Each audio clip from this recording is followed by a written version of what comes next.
Coming up, NASA's Artemis II mission crew is back after a record-breaking trip around the moon. And students share multicultural fun at the Walk It Out showcase. Men's basketball joins the transfer portal action. Who is first to leave for a brand new program? And more humidity than expected. I'll have your full forecast coming up. All that and more coming up right now on DITV.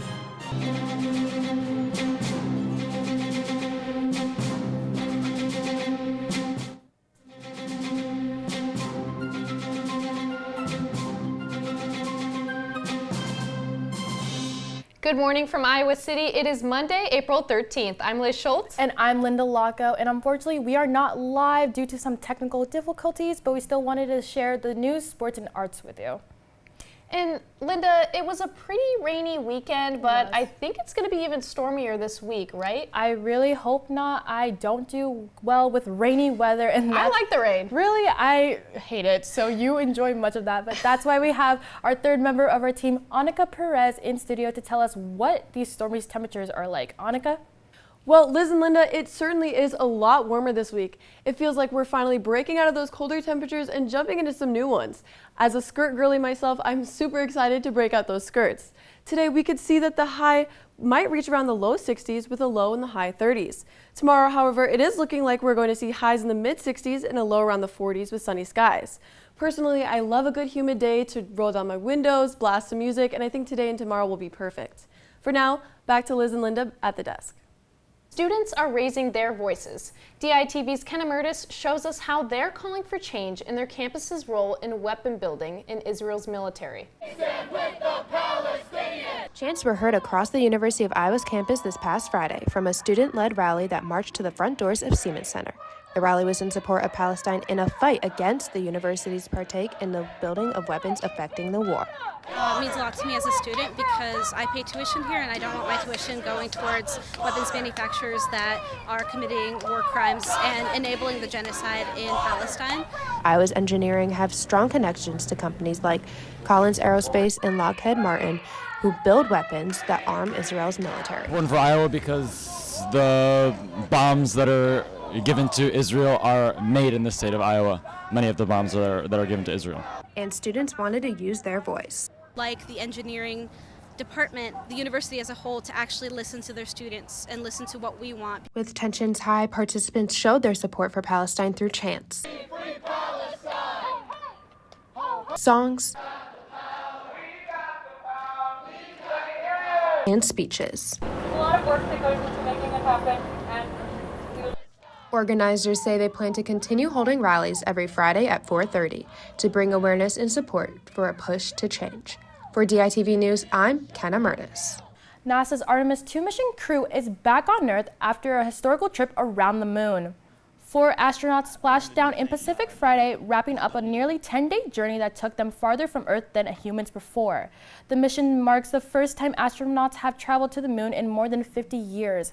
And now NASA is already looking ahead to its next step, landing humans back on the lunar surface.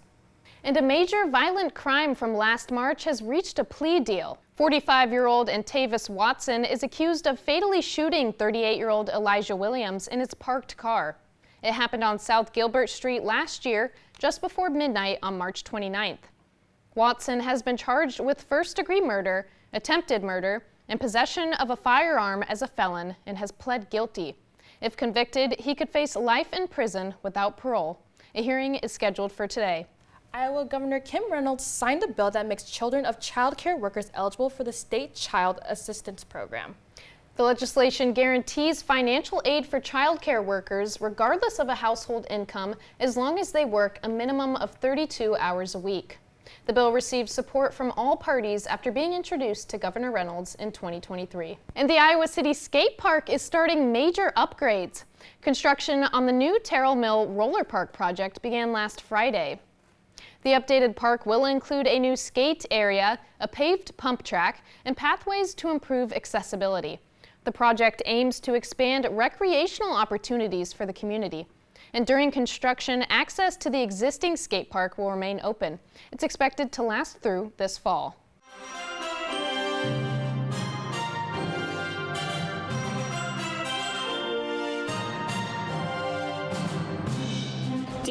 Having TV allowed me to get hands-on training, really touch a camera every day, get repetition on a weekly basis, get out, cover games, get the highlights, tell the stories, and that's what I do now on a daily basis, covering sports here at KCRG.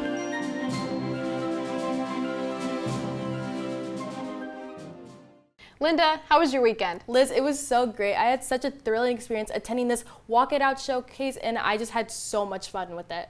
That sounds awesome, but what is Walk It Out? I'm glad you asked. It's a multicultural organization here at the University of Iowa. I could talk about it all day long, but let's take a look. I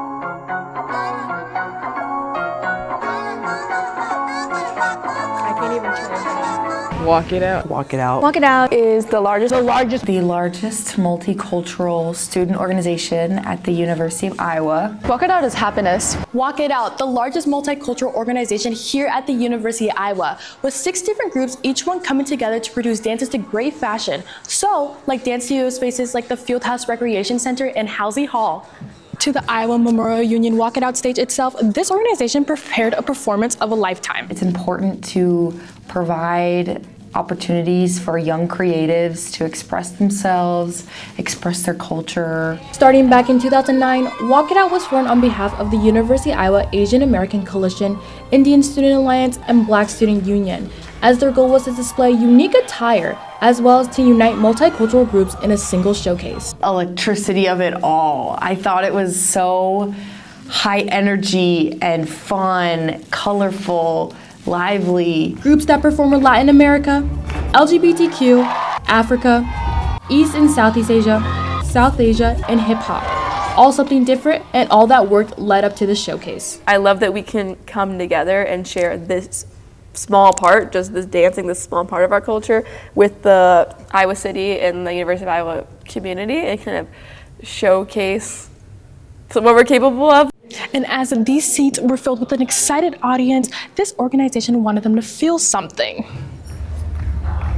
Do you hear that? That is the sound of the Walk It Out's 2026 theme, Pulse, the heartbeat of culture. Declaration that we are here, we are present. And with being present, each group brought a taste of what their version of the Pulse would be, and how Walk It Out is something that means more than just a showcase. Many students outside of campus, they're not seeing on a day-to-day basis that they're represented on campus, and here gathering here is a way for them to really be shown, and the effort and time that's put towards them, it's a way of seeing, oh, I matter here on campus. It's really important for students to have a space to express themselves, to enjoy themselves, to learn about other people and other cultures, and that's exactly what Walk It Out does. And Walk It Out is something that brings people together. And with this organization, their message they're delivering will live beyond the stage. They should expect boldness. Get ready to scream, get ready to yell. Happiness, love.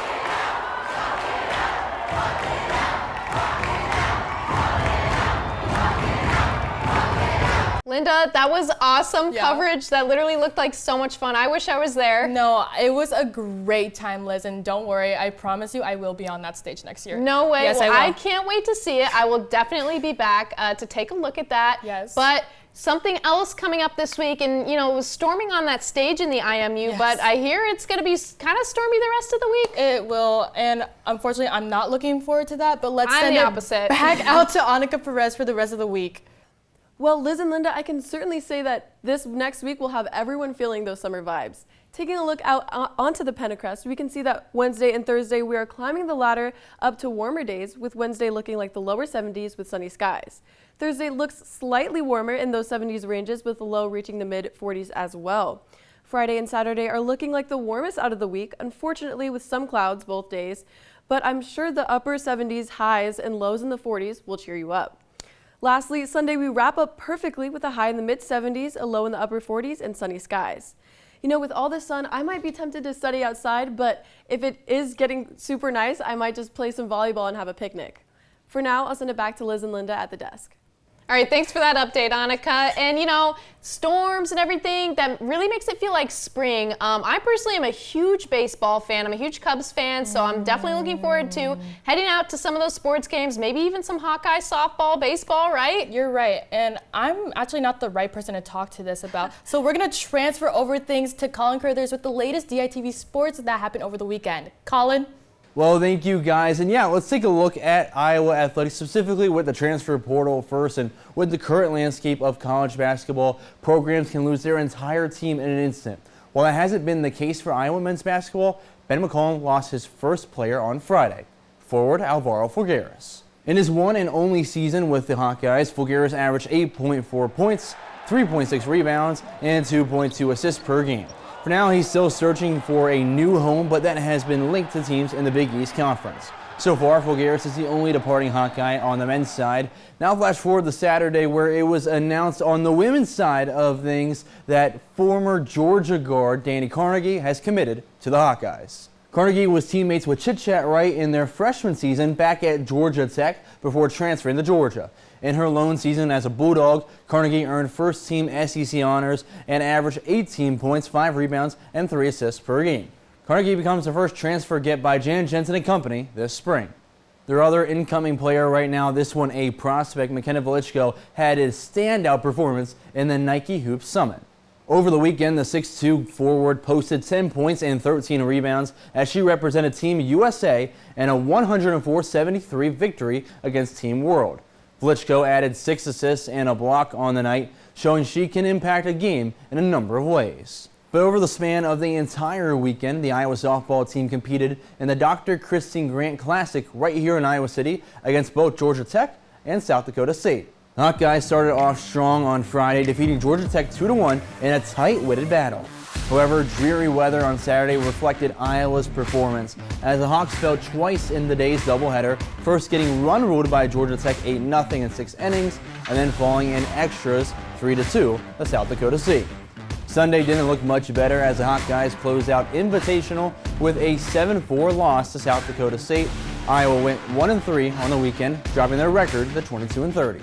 But I prefer some much better baseball weather, something like what they have typically down in Southern California, which is where the Iowa baseball team was this past weekend to take on number 14 USC. With a tall task at hand, the Hawks did anything to scrap and stay within striking distance of the Trojans, but nothing was enough. They lost Game 1 of the series 9-2 and lost the series in Game 2 by a score of 6-3. They finished the weekend trip by getting swept off the West Coast beaches and back to the Midwest, falling to an 18-14 record. The Iowa volleyball team was also getting some work in, closing out their spring slate this weekend as well. The Hawkeyes were able to sweep their first 2 matches against Drake and Indian Hills, but could not keep their momentum going against Northern Iowa.